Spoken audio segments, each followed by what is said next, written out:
Yeah. It's good. Good to travel last week. It was actually really good to be down with our friends, Peerless, down in West Virginia. It's like my first time in a plant other than Michigan in like 4 months. So it was good to, get outside and get with the network and get some stuff done, some good hearty conversations, strategy planning. So it was good. And weekend was kind of low key, but that's okay too. I mean, we've been running so hard with baseball. It's good to kind of downshift a little bit, and we're gonna give a try at going to the Wisconsin Dells this weekend to see how that goes. So hopefully no COVID, I'm hoping, but we'll see how that goes. So how about you?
Sure, sure. Yeah, and I could never get into fish. If somebody is going fishing, they say, "Hey, Aaron, want to go fishing?" I'll say, "Yeah," but it just is. It, I don't yearn to go fishing. Put it that way. So it's the same with hunting. You want me to go hunting? Sure, I'll go hunting, but it's not something that I don't have it on the calendar. It's not something that I do. It's just I don't know. It's just mine is probably spent in the baseball field. I would suppose it's just my way of downshifting and relaxing. So we'll see. But yeah, I did notice too. Like traveling was it's a little different. I had a conversation when I got back with one of our other producers and told me that you guys got I believe the term he used is more balls than I would to go and travel like you guys do. And in my mindset, it's really not all that different. I think that the airports and airlines and hotels, they really reacted well to COVID. But to notice some of the changes, like Southwest, how they usually board in those groups, they're only boarding groups of 10 now, which I was kind of different. And I had a weird sense of in both the airports that I was in, there's just a little bit more anxiety. I think there's tensions are a little higher. I saw a couple of people just freaking out for reasons that you wouldn't think people would freak out about. So it's kind of, I don't know, maybe it's something with the way that our society is these days with everybody's tensions running high, but it was just kind of one of those take a chill pill kind of thing, just relax a little bit. So it's interesting to see how things go.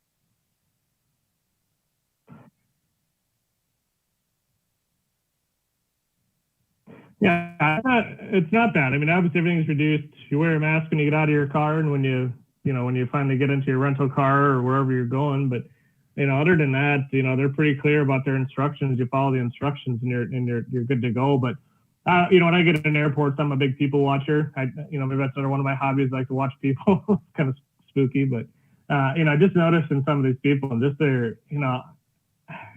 it just seems like everybody's on edge about something. Like, and I don't know. I don't feel uncomfortable. I did not for once feel like, I'm gonna get COVID or I'm gonna die in this airport. I had my hand sanitizer. I had my mask on. Washed my hands regularly. I used my hand sanitizer. Like I said, I thought everything was fine. So, but some people, I don't know. Just it must be just something with the way society is, I guess.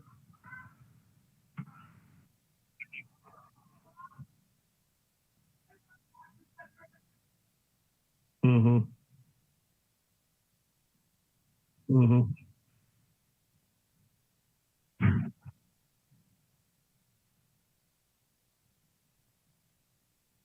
Yeah. Yeah.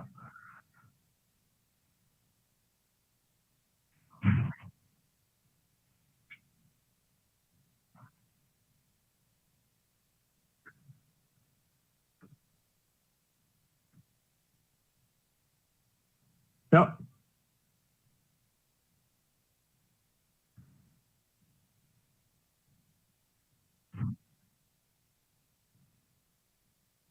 Sure. Okay. Well, I see you added a nice little screenshot of the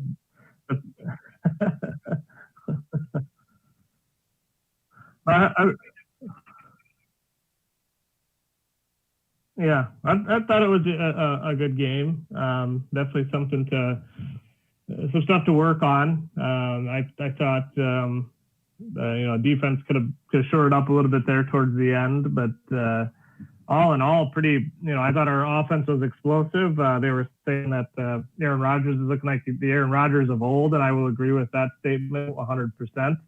But what was shocking to me is I thought the Minnesota Vikings would have been a lot better than that. I thought I was more surprised by how bad they were versus how good we were.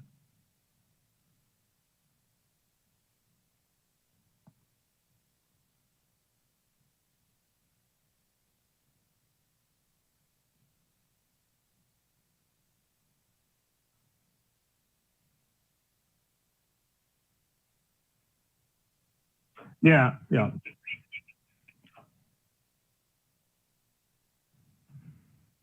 Yeah, their secondary was depleted, but for a lot of the sports analysts were saying that Minnesota was going to be top of the division this year. I think that's a pretty bold statement for that, and I didn't see it. I didn't see it at all really.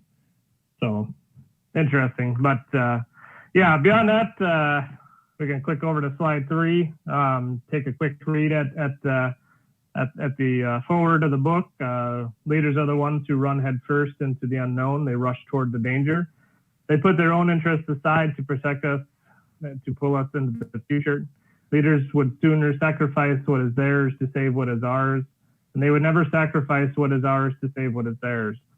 This is what it means to be a leader. It means they choose to go first into danger, head first toward the unknown. And when we feel sure they will keep us safe, we will march behind them and work tirelessly to see their visions come to life, and proudly call ourselves their followers. Again, it's something that rings true throughout this entire book, and I think is again a good personal credo if there ever was one. So we are this chapter is kind of I view it as kind of a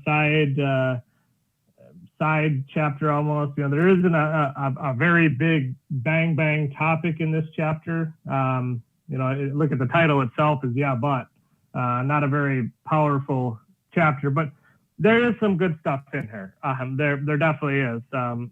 Slide 5, I think, is probably kind of the good overall summary here. And then that's just, are we satisfied with status quo? Are we satisfied with where we're at? I think a lot of people feel comfortable with their jobs. They've come to a point where they're comfortable, they got to put food on the table for their family. So why should I take a risk? Why should I try to start my own business? Why should I try to advance in position? Because I've seen the leadership before me, and the guy that was before me, or the guy that's above me, he just died of a heart attack. I don't want that kind of stress in my life. I don't want to have to work 100 hours in a week. I'm happy with my 8-hour job where I sit in front of a computer screen and go home at night. And and if that's the case, that's fine. That's totally fine. If that's your MO, there's nothing wrong with that. As long as you can provide for your family. I mean, who's to say that you led your life wrong? You didn't. Your life was fine. But I think it is a common misconception, though, that if you take an inherent risk, if you jump off that ledge, you're going to inherit more stress and you're going to be, burnt down to the bottom. That's not the case. It's all about how you structure yourself and how you structure your team and how you build your support network around you. That's how you stay satisfied with everything, not just, advancing or not advancing. It shouldn't be looked at it that way.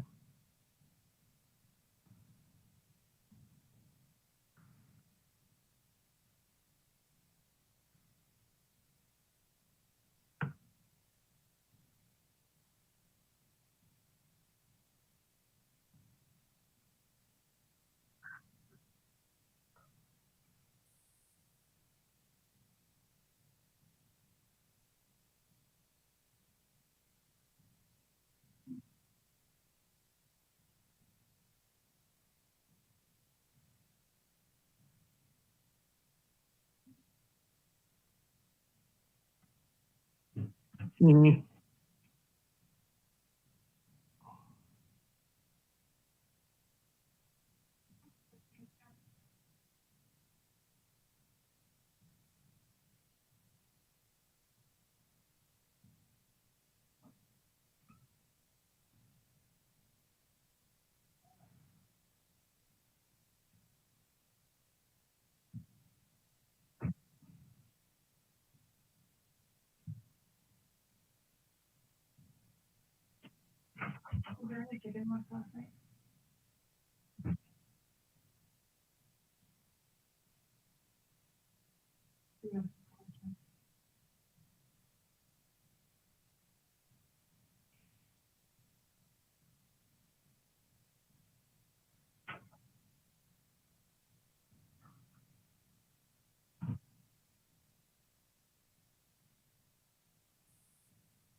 Yeah.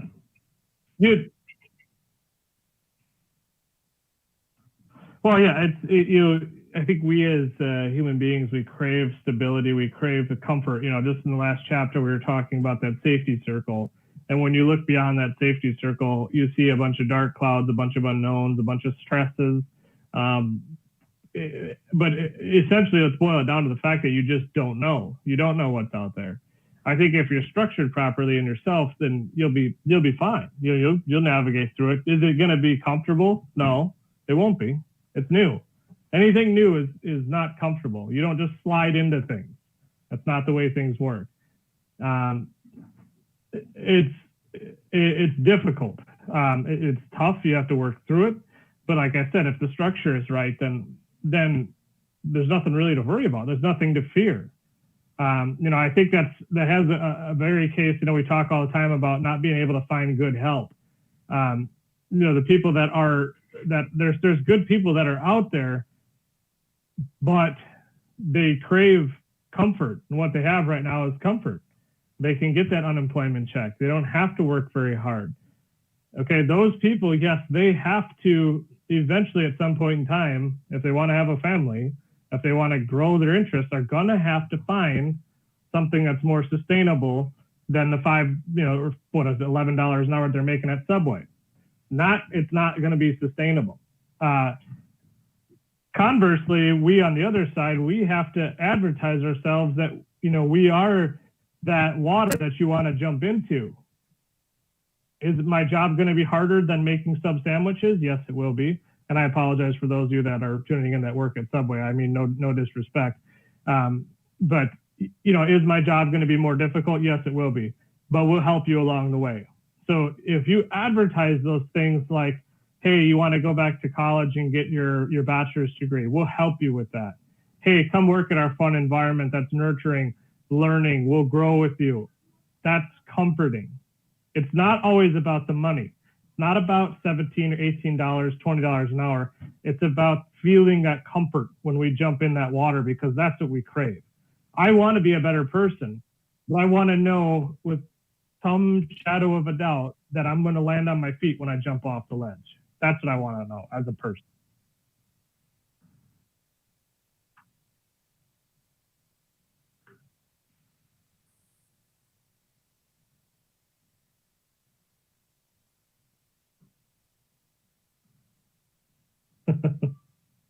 Yeah, no,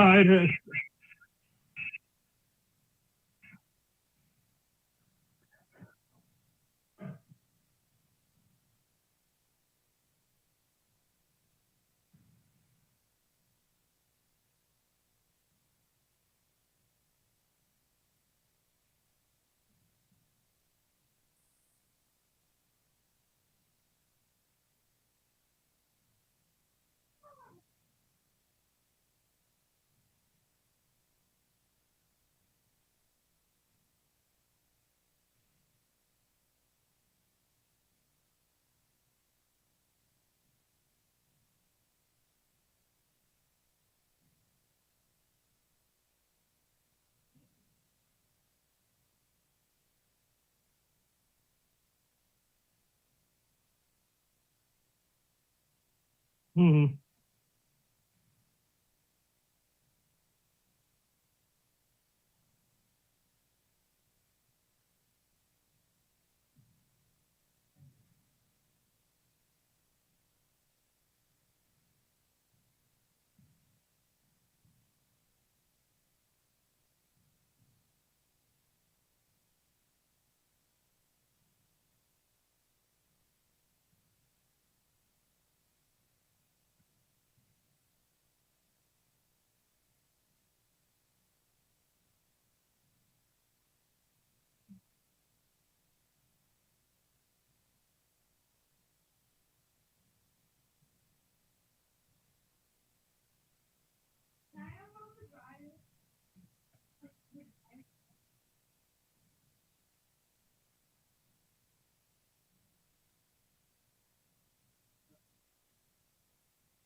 Yeah.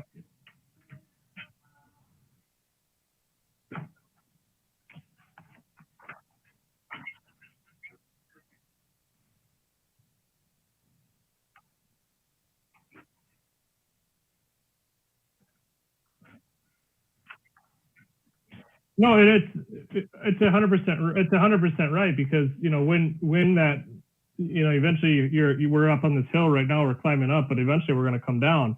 And the more that you do to set that table on the upside, the better off you're going to be. You're not going to go as far down the hill.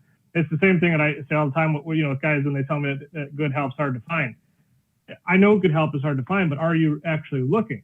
Which means don't ever stop looking. Don't ever stop. If you are looking to fill a position, you fill it, and then you go comfortable, and then you got to look again. If you keep doing that up and down, up and down, up and down, good help is going to be hard to find, because you're only looking 20% of the time. If you're looking 100% of the time, you will find that good help. Now, I'm not saying that you have to go out and replace your team every 2 months. That's not the case. But you need to continually look every single day of the week, because there is somebody that's out there that could be better than what you have, or could fill that hole that you have. And if you're not looking, you're not going to find them.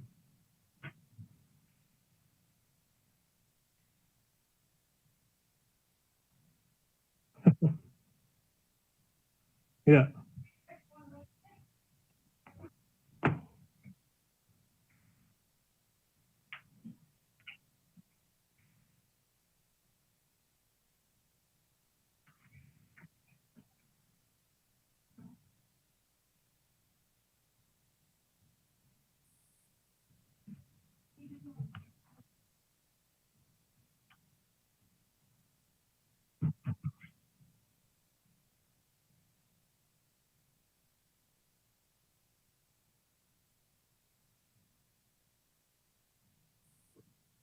Mm-hmm.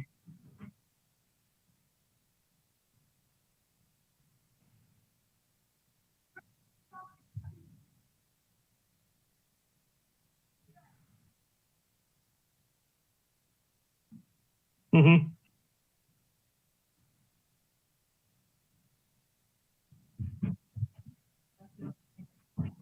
Right. Yep.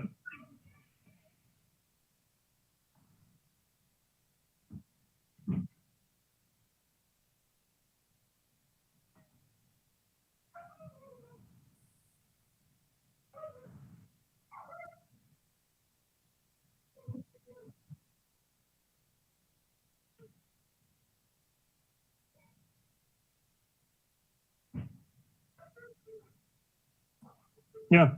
Yeah.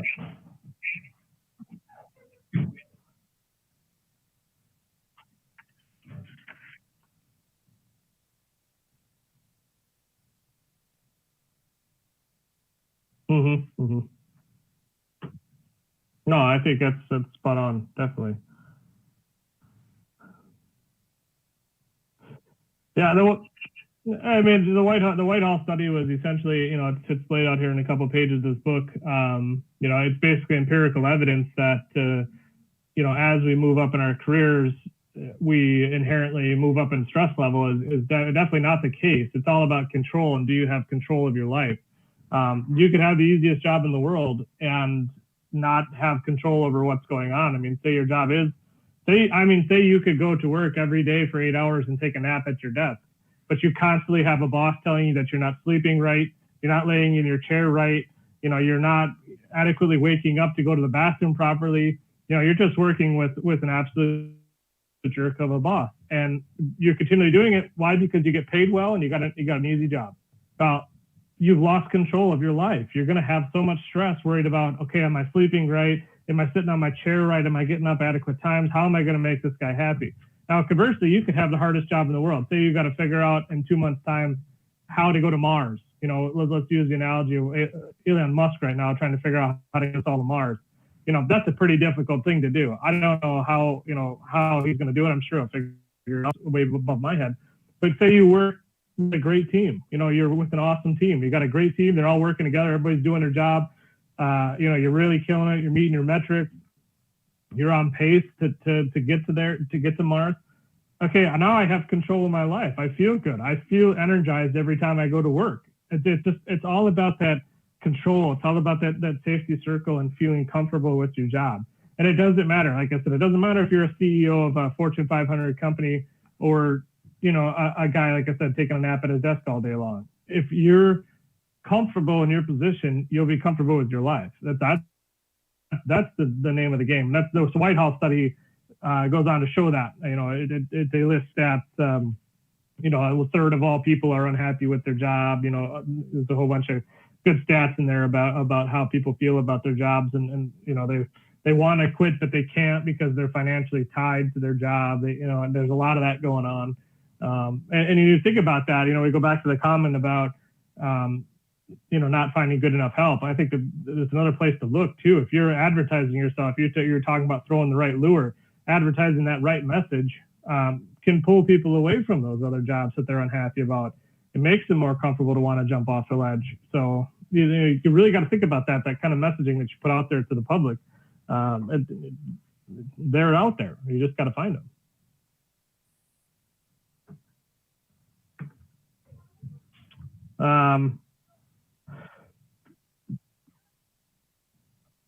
Yeah, and I think that's the name of the game right here. As us as business owners, leaders of companies, is what are you doing to keep your employees happy? Are you allowing them to operate within that circle of safety? Are you allowing them to do their jobs properly without stress? Without inherent dangers? Like you talked about, that circle of safety is probably one of the greatest pictorials that ever is. I mean, you got this circle of safety. If you're causing a whole bunch of fights, inner explosions inside that circle is going to blow up.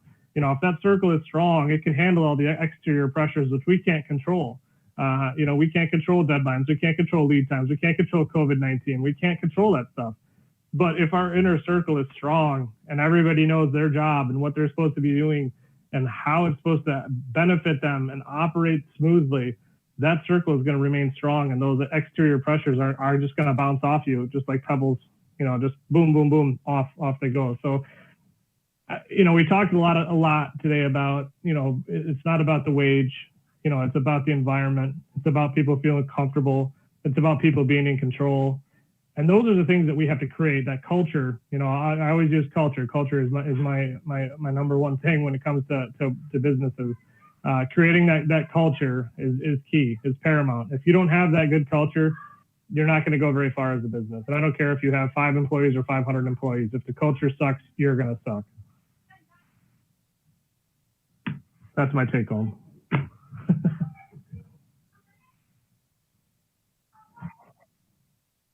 Yeah.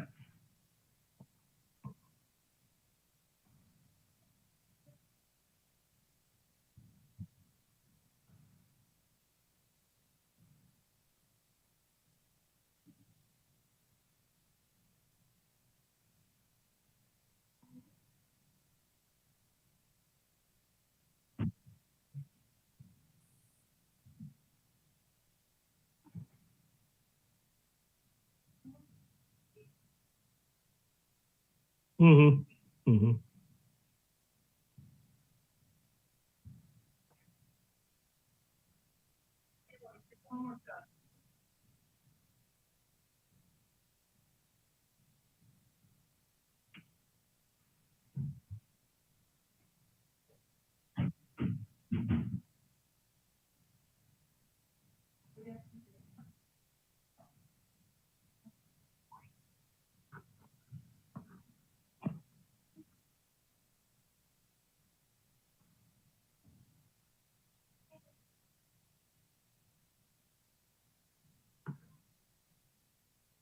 Mm-hmm.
Mm-hmm.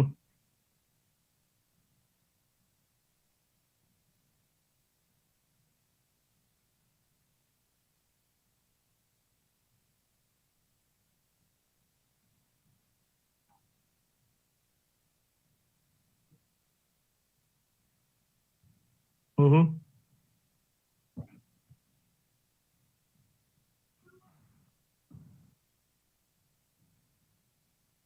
Mm-hmm. We got to be human.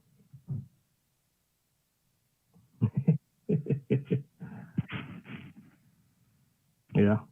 Yeah, no, it's very important, and I think it's being human and being flexible, because more so now than ever before, if we're not willing to be flexible with people, we're not going to get very far, and that's a big problem. If people, like you said, the more that people have to harbor outside worries and outside thoughts, the less productive they're going to be. That's bar none, and we could say it all day long. Check your personal life at the door. And I used to hear that one. When you put your uniform on, put your personal clothes and your personal life in your locker and put your work life on. But you can't. I mean, it's not as easy as turning a light switch on and off. So the more that you can do to try to remove those stresses, the better off you're going to be. I'm not saying you have to have an open door policy in and out as you go. That's probably not the solution, but you do have to be flexible.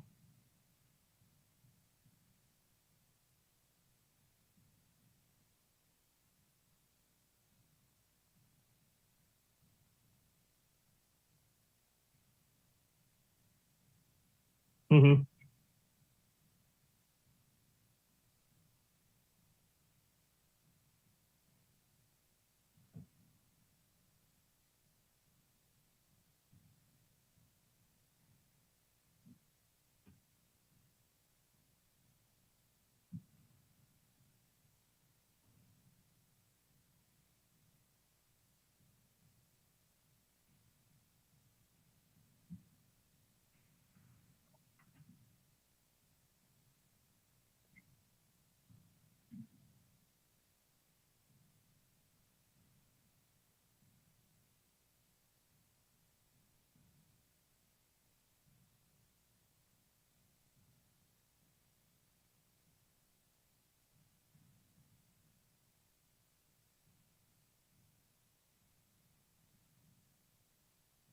Yeah, and I'll say just one more point here. I think that's oftentimes what we do is we think that dollar an hour, that $1.50 an hour raise is going to make all those problems go away. When I think what that person really wants to hear is, hey, what do you got going on? What can I do to help you? That I think goes a lot longer of a way because we don't take the time sometimes to ask about the family dynamic that's going on at home. And the dollar an hour, $1.50 an hour is great. That's awesome. Thank you for that. But what I really need is maybe just to have 2 weeks off because my son has just been diagnosed, God forsake, with some kind of illness, and I got to take him to some specialist up in Minnesota. That would mean more to me than if you gave me a $2 an hour raise. I'm just using that as an example, but you see that.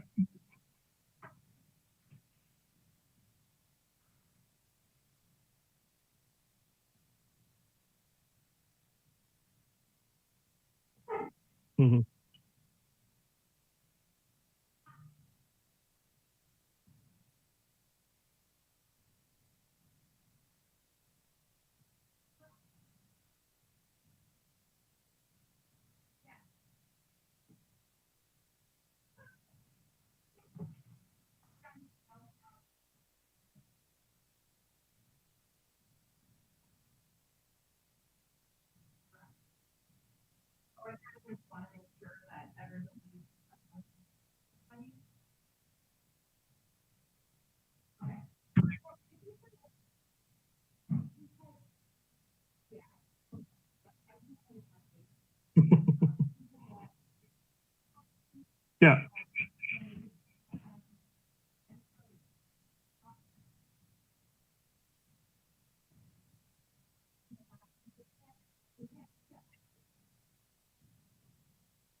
Mm-hmm.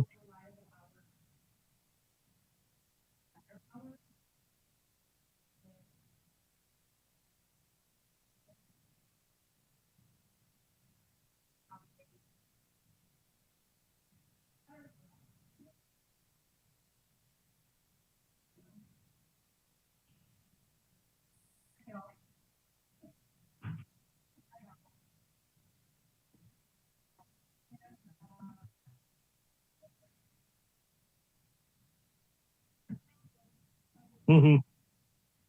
Mm-hmm.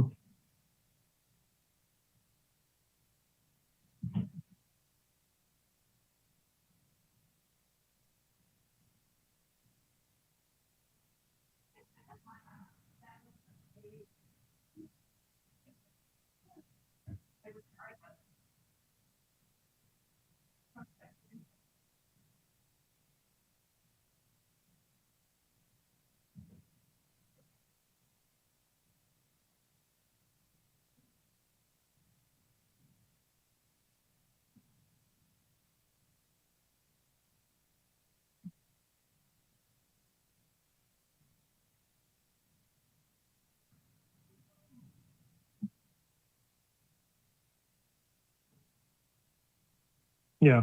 Yeah. Exactly. It's a good example. Thank you for sharing that. That's a good example.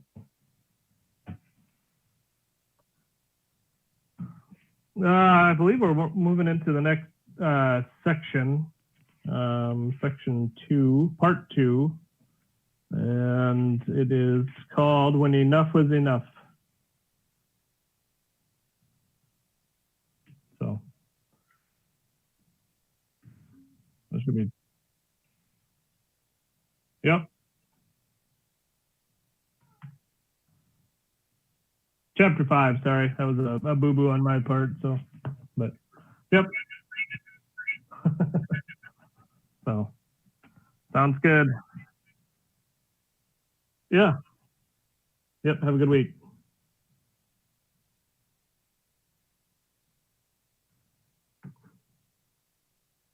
Mm-hmm.